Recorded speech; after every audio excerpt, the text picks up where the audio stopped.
लेकिन जो है अभी जो है बिहार का स्थिति इतना खराब है। वोट वोट देखिए, वोट का बात छोड़िए, वोट तो जा जिसको देना उसी को पास रहेगा वोट। वोट तो आप तो सरकार जो है नीतीश का रहेगा, ये बात तय है। जनता का तो भलाई बिहार में हो ही रहा है, लेकिन नीतीश कुमार तो बहुत ऑफर दिया है। हम नीतीश कुमार को वोट नहीं देंगे, धन की सरकार देंगे। कहा कि वादा किया है कि बिहार का आदमी यहीं पर रहेगा, यहीं पर काम करेगा, यहीं पर रोजगार करेगा। इंग्लिश दारू जब से बंद हुआ है तब से बिहार में स्मैक गांजा चोरी चमारी ये सब ज्यादा होने लगा है सर। वंदे मातरम दोस्तों, आज हम प्रेजेंट हैं किशनगंज विधानसभा में। जैसा कि आप सभी को पता है, बिहार में चल रहा है अभी चुनावी दौर। चलिए जानते हैं यहाँ के लोकल लोगों का किस पार्टी की तरफ समर्थन ज़्यादा है। आइए बात करते हैं। भाई, आपकी उम्र क्या है? मेरा उम्र 18 साल। 18 साल, यानी इस बार आप फर्स्ट टाइम वोटर हैं? फर्स्ट टाइम है। इस बार लिस्ट में नाम आया है? आया तो इस टाइम। हाँ, तो क्या इस बार आप किसको वोट देंगे? हम इस बार बीजेपी को। हाँ, यानी जो बीजेपी हाँ, जेडीयू कोalition साथ है जो। यहाँ से बीजेपी से कौन खड़ा है? हम मोरमारी से है, मस्तान चौक मोरमारी, वहीं से है एमएलए। नाम क्या है एमएलए का जो खड़ा है बीजेपी के? नाम रीना देवी। हाँ, बीना देवी। नाम है। हाँ, यानी आप बीजेपी को समर्थन दे रहे हैं? हम उसके पास समर्थन है। क्या सोच के आप बीजेपी को समर्थन दे रहे हैं? कुछ तो विचार किया होगा कि इस पार्टी को हम इसलिए वोट दे रहे हैं। इस सोच के हम विचार किए हैं, हम लोग बीजेपी को देते हैं। नीतीश सरकार है ना, जो उसके साथ गठबंधन सरकार है, उसी के साथ काम किया, बहुत सारा काम किया है। ये वृद्धा पेंशन मिला है, 1100 कर दिया है। महिला के खाता में 10,000 किया है। जो छात्र पहले किताब कॉपी लेना पड़ता था, अभी नहीं लेना पड़ता है, बच्चा को सब मिलता है स्कूल के थ्रू से। ऐसा काम है उसका, इसलिए हम लोग उसी के। यानी आप नीतीश कुमार कुछ ज्यादा ही खुश हैं? हाँ, उससे बहुत ज़्यादा ही खुश है। चलिए जानते हैं और भी लोगों से ये बीजेपी के बारे में या किसी और पार्टी के बारे में क्या सोच रहे हैं या किसको वोट देंगे। भाई साहब, आपका नाम? अंजर आलम। आप काम क्या करते हैं? राजमिस्त्री का काम कर रहे हैं, बिल्डिंग। हाँ, तो फिर इस बार मतलब कि आप तो जानते ही होंगे कि बिहार में इलेक्शन चल रहा है, तो आपके हिसाब से जो कैंडिडेट आ रहा है उससे आप क्या बदलाव चाह रहे हैं, या कोई कैंडिडेट यहाँ से जीत जाए उससे आप क्या डिमांड करेंगे कि भैया ये चीज़ हो जाए सॉल्व, उसमें आपकी क्या प्रक्रिया है? देखिए हम लोग जहाँ जाते हैं, हम लोग को जो है बिहारी को जो है सब लोग जो है पीछे ही बोलता है कि बिहार अभी पीछे भी है। हाँ, तो हमको बिहार में बदलाव चाहिए, बिहार में नौकरी चाहिए, जो है रोड। इस बार नीतीश कुमार ने तो बहुत हैवी बम्पर नौकरी निकाली है। मैं अभी कई लोगों से बात कर रहा था बस स्टैंड पे, वो कह रहे कि मैं बंगाल से आके मैं नौकरी का पेपर, ये गवर्नमेंट का। बंगाल का बात छोड़िए, बंगाल का भी जो है, बंगाल से लोग ये बिहार आ रहे हैं। बंगाल से बिहार आने दीजिए, वो बात नहीं है। लेकिन जो है अभी जो है बिहार का स्थिति इतना खराब है।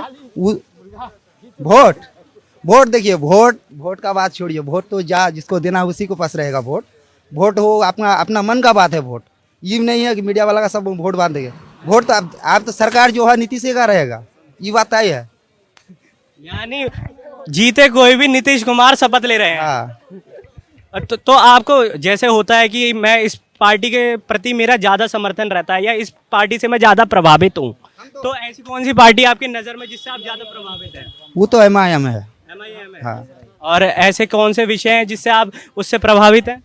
MIM का वो जो है हक बात बोलता है, वो मुंह में बोली बोलता है, उसका बोली सुनने में अच्छा लगता है। तो यहाँ से MIM कौन कैंडिडेट खड़ा हुआ है MIM? वो हमको पता नहीं, वो इलेक्शन जब जाएंगे इलेक्शन में वोट देने जाएंगे तभी पता चलेगा। आप कह रहे हैं मैं नीतीश कुमार से थोड़ा सा प्रभावित हूँ, फिर आप कह रहे हैं कि मैं वोट हम MIM को देंगे, लेकिन जो है उस सरकार यानी आप पार्टी के आधार पे वोट दे रहे हैं, कैंडिडेट के आधार पे नहीं। कार्य आपको नीतीश का अच्छा लग रहा है। चलिए और लोगों से जानते हैं। भाई साहब, आपका नाम? अरे इधर आइए, शर्मा कह रहे हैं। हम तो अभी जानते भी नहीं कुछ। किसे? मेरा तो वोट भी नहीं है अभी। आपका वोट नहीं है? आप कितने साल से यहाँ पर? अरे मेरा वोट अभी नहीं है। सही में आपने नहीं बनवाया? बना यहाँ का नहीं है मेरा। कहाँ का है? कहीं का तो होगा, बिहार में तो होगा ना कहीं का। बिहार का यहाँ का नहीं है। फिर बिहार का कहाँ का है? बिहार में कहीं का तो होगा, किसी राज्य का तो होगा। यहाँ का नहीं, बेगूसराय का। बेगूसराय का है, तो वो भी तो बिहार का ही एक पार्ट है, और वहाँ पर भी इलेक्शन है। जाएंगे तब वो है। अरे यार, अब बताइए बताइए, भाई साहब हंस रहे हैं, बताइए। क्या बताएंगे? मतलब कि जैसे कि आप जो आने वाला जो सीएम रहे या जो प्रेजेंट के सीएम है या वही या आने वाली जो भी बिहार की सरकार है, आप उससे क्या अपेक्षा रखते हैं कि ये बदलाव हो जाए कि जनता के लिए भलाई है? जनता का तो भलाई बिहार में हो ही रहा है। इधर नीतीश कुमार तो बहुत ऑफर दिया है, इस ऑफर का लाभ उठाएगा जनता और उसको जिताएगा तो और भी लाभ मिलेगा। और क्या बोल सकते हैं आपकी बातों से लग रहा है आप नीतीश कुमार से ज़्यादा प्रभावित हैं। जी। तो यानी आप नीतीश बाबू को चुन रहे हैं यहाँ से बिहार जी से। अच्छा चलिए, और भी लोगों से बात करते हैं। भाई साहब आपका नाम? मेरा नाम रंजीत है अरे भैया। आइए, शर्मा रहे हैं, देखिए फोटो में स्माइल देखिए इनकी हैं? हम इधर है भैया। अच्छा यही है, मेरा नाम रंजीत है भैया। रंजीत भाई। हम हलीम चौक वार्ड नंबर 19 से बोल रहे हैं। अच्छा अच्छा। हम नीतीश कुमार को वोट नहीं देंगे, फिर किसको वोट दीजिएगा? हम देंगे उसको। ये अभी किसान ईश्वर उठा ना, किसान प्रशांत किशोर। उसी को देंगे हम। प्रशांत किशोर। नीतीश कुमार जो बिहार में जो है हर चीज ऑफ करके रख दिया है। दारू बंद कर दिया, हर चीज कर दिया बंद। और जो रोजी रोजगार जो अभी मान लीजिए कि क्या है, रोजी रोजगार उधर कर रहा। हम लोग आज यहाँ का हम लोग है किशनगंज का वासी। किशनगंज में कोई कंपनी है? किशनगंज में कोई कंपनी, कोई फैक्ट्री, सिर्फ एक तो फैक्ट्री है, वो भी उनका फैक्ट्री है। इसके अलावा कोई फैक्ट्री नहीं है। किशनगंज में कंपनी होना चाहिए, फैक्ट्री होना चाहिए कि हम लोग को जो गरीब आदमी है उसमें रोजी रोजगार कर सके। यहाँ तक कुछ है ही नहीं, इसलिए हम उसको नहीं वोट नहीं देंगे हम। तो फिर आप वोट किसे देंगे? यानी प्रशांत किशोर को ही देंगे? आसान किसर को देंगे, कहा कि वादा किया है कि बिहार का आदमी यहीं पर रहेगा, यहीं पर काम करेगा, यहीं पर रोजगार करेगा। तो यानी आप प्रशांत किशोर से प्रभावित हैं और आने वाले टाइम पे आप प्रशांत किशोर को वोट देंगे हम, वोट देंगे हम। अच्छा प्रशांत के इस चुनावी दौर के टाइम प्रशांत किशोर जी की एक लाइन और आई थी। प्रशांत किशोर जी ने कहा था अगर मेरी सरकार बनी तो मैं दारू बिहार में लागू कर दूंगा, यानी शराबबंदी से मुक्त कर दूंगा बिहार को।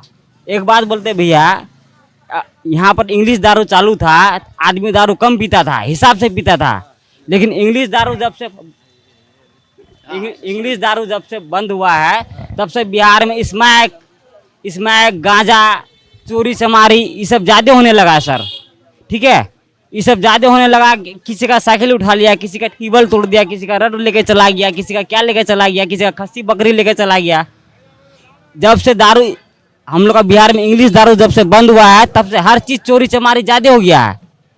अभी छोटा छोटा बच्चा स्मैक पी रहा है, गांजा पी रहा है, उसमें पैसा ज़्यादा है। स्मैक में गांजा में पैसा ज़्यादा है, यानी महंगा बिकता है। महंगा बिकता है, इसलिए वो एकदम चालू है। मतलब दारू भी चालू है, लेकिन दारू क्या है कि जो जिसका जहाँ तक पहुँच है वो अपना लेके जा रहा है, और जो बेचारा गरीब आदमी है उसका जो है क्या मिलेगा उसको? यहीं पर लोकल वाला पीता, हो गया, कहानी खत्म। चलिए और लोगों से प्रक्रिया जानते हैं यहाँ की। पर हमारे सामने कुछ बुजुर्ग लोग हैं। जी आपका नाम? कौशल अली। अच्छा, आपने तो जी मेरे हिसाब से आपने कई सरकारें देखी हैं, तो आपको किसकी सरकार बेहतर लगती है? मतलब जिनका मतलब काम करने का तरीका अच्छा था, जिनकी नीतियाँ अच्छी थी। देखिए मैं तो ज़्यादा बोलने का आदत नहीं है ना, बोल भी नहीं पाता हूँ। नहीं मतलब अपनी आ गए तो एक बात बोल देखिए, बोलने का अधिकार सभी को मिला है। जब आ गए तो एक बात बोल देते हैं। शुरू से नीतीश कुमार को दिए हैं और वो बिहार को संभाल के रखा है, इसी को देने का ख्याल है। यहाँ से आप नीतीश जी को जिता रहे हैं। जी को दें, जैसे बिहार को संभाल के रखा अभी तक, वो हम लोग जानते हैं। ऐसे जो भी हो दौलत बदलू क्या कहता है लोग, अपने फ़ायदा के लिए कुछ भी कर सकता है पब्लिक के लिए। तो ये चीज़ है उनके अंदर, बिहार को संभाल के रखा है। जी आपको पता है प्रशांत किशोर जी अभी उनका जन स्वराज नाम का पार्टी है, इन सब के बारे में आप? उन लोगों के बारे में नहीं कुछ नहीं बोले। इन सब के बारे में नहीं पता। उन्होंने पता है इस बीच में इलेक्शन में ये कहा है कि अगर मेरी सरकार आती है तो मैं दारू चालू करवा दूंगा। दारू से हम लोग को कोई मतलब ही नहीं है, हम लोग पीते भी नहीं है। नहीं आप पीते नहीं है, लेकिन आपका एक ये तो है ना, ये आपका राज्य है, आपका एरिया है, यहाँ का बच्चा भी ये सब दारू वारू कंज्यूम करेगा। दारू तो घर कम चल रहा है, अभी नशाबाज बहुत ज़्यादा हो गया। पता नहीं अभी का लड़का क्या सोच रहा है, ज़िंदगी खराब हो जाता है। तो चलिए, अंकल कह रहे थे हम आने वाले टाइम पे नीतीश बाबू जी को यहाँ से जिताएंगे, उन्हें पद की पद दिलाएंगे। यहाँ पर हमारे सामने एक और व्यक्ति हैं। चलिए, आप जी काम क्या करते हैं? जी मेरा फ्रूट का दुकान है। फ्रूट का दुकान है, यानी आप एक फ्रूट से बेचते हैं। फल फ्रूट बेचते हैं। हाँ तो आपने तो मेरे हिसाब से कई सरकारें देखी होंगी। आपका निजी निवास यही है? हाँ, निजी निवास यही है, खगड़ा है। मतलब खगड़िया है, मतलब मतलब पास में ही है। बिहार के अंदर हाँ, हाँ, हाँ। आपका निजी निवास है। आपने तो जी कई सरकारें देखी हैं। बिल्कुल। तो आपको किस सरकार की नीति सबसे ज्यादा अच्छी लगी है? देखिए, अब तक तो कांग्रेस का यहाँ बोलबाला है, जो कांग्रेस का यहाँ पर ज्यादा बोलबाला बोलबाला है, और मुझे लगता है कि आगे भी यही रहने वाला है। कांग्रेस अभी आरजेडी के साथ है। हाँ, आरजेडी के सर महागठबंधन में है, और हम लोग भी चाहते हैं कि ये महागठबंधन का ही ये सरकार बिहार में बने, और सबका भला हो, सबका विकास हो, और गरीब का सबसे ज़्यादा मददगार हो। ऐसा कुछ करके दिखाइए सरकार। अगर कांग्रेस और आरजेडी बिहार में सरकार बना लेती है, तो आपकी ऐसी कौन सी बात है या ऐसी कौन सी इच्छा है कि वो इस चीज को अप्लाई करे बिहार में, आपके हिसाब से? मेरे हिसाब से तो जितने भी गरीब लोग हैं, जिसके जो पढ़े लिखे लोग हैं, जिसको नौकरी नहीं मिल पाता है, उसको जल्द से जल्द नौकरी मिल जाए, गरीब के कोई रोजगार का कोई हिसाब बन जाए, हर गरीब को बढ़िया से जीने का अधिकार मिल जाए। यही हम लोग का एक सपना है कि हम लोग का किसान के वासी जितने भी हैं, महागठबंधन में वोट दे करके अच्छा से अच्छा इसमें इसको कामयाब कराएं। यही हम लोग का सोच है। जी, आपके मतलब आपके बच्चे तो होंगे। कितने उम्र के हैं? ये कोई 10-12 साल का। मैं जैसे कि किशनगंज जब मैं घूम रहा था, तो मैंने सबसे ज्यादा बच्चों को देखा है कि वो नशे से ज्यादा प्रभावित हो गए, नशा ज्यादा कर रहे हैं। जैसे कि अभी बिहार में अभी तो शराबबंदी है, लेकिन यहाँ पर लोकल लेवल पे एक स्मैक करके एक वो चला है। इसका जो जिम्मेवार है ना, बिल्कुल नीतीश कुमार ही है। कभी जो चल रहा था वो ठीक था, अब उसको बंद करने के बाद जो ये शुरू किया है, ये महंगा पड़ता है और लोगों का घर बर्बाद होता है। स्मैकर जो है कुछ नहीं देखता है, रात दिन जिसका जो सामान पाया उठा लिया। और पहले जो शराब वगैरह पीता था लोग, तो कोई दिक्कत वाली बात नहीं थी, और अब ज्यादा दिक्कत हो गया। अच्छा, अभी दिक्कत ज्यादा हो गया लोगों का। शराब जो बिहार में जब ओपन था, जब बिहार में शराब ओपन था, तो कभी सुने जो उसका घर में चोरी हुआ, चाहे उसका घर में कुछ भी हुआ? लेकिन आज के डेट में क्या है कि कोई चीज सेफ नहीं है।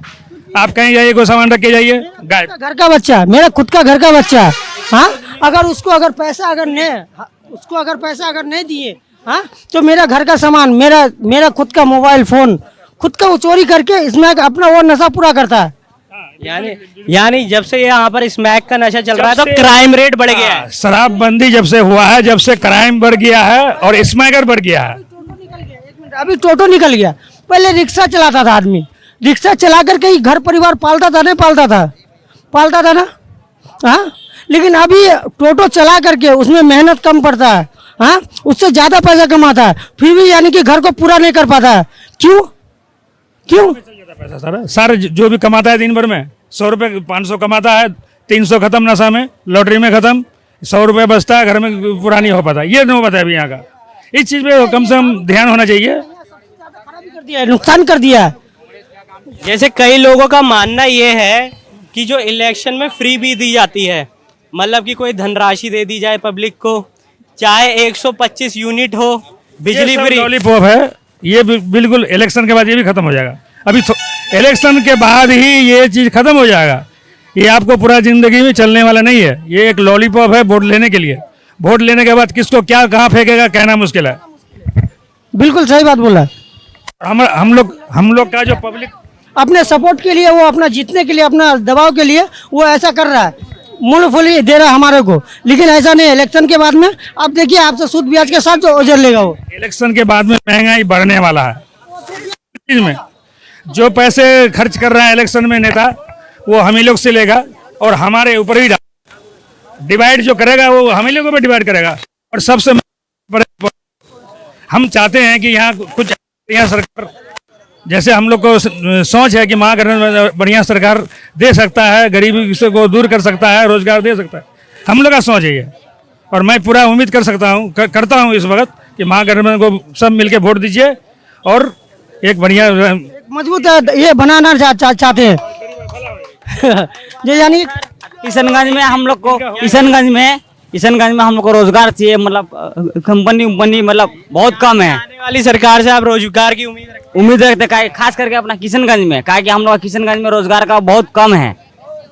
ये चुनाव 5 साल में एक बार होती है, ये चुनाव 5 साल में एक बार होती है, लेकिन हर 5 साल में हम लोग सोचते हैं जो हमारे किशनगंज में कुछ रोजगार आए, ताकि यहाँ का पब्लिक कोई बाहर खटने को नहीं जाए, घर का आदमी घर में रहे। लोग जो पलायन इस वक्त कर रहे हैं तो मजबूरी में करना पड़ रहा है। अगर यहाँ पे अगर रोजगार मिल जाए किशनगंज में, क्या जरूरत है रहने का? पर एक बात बताइए, सरकार को, कोई भी सरकार हो, कोई भी एमएलए एमपी हो, उसको ये सोचना चाहिए कि यहाँ के पब्लिक यहीं के काम करके अपना जिंदगी बसर करे, वो अच्छा है।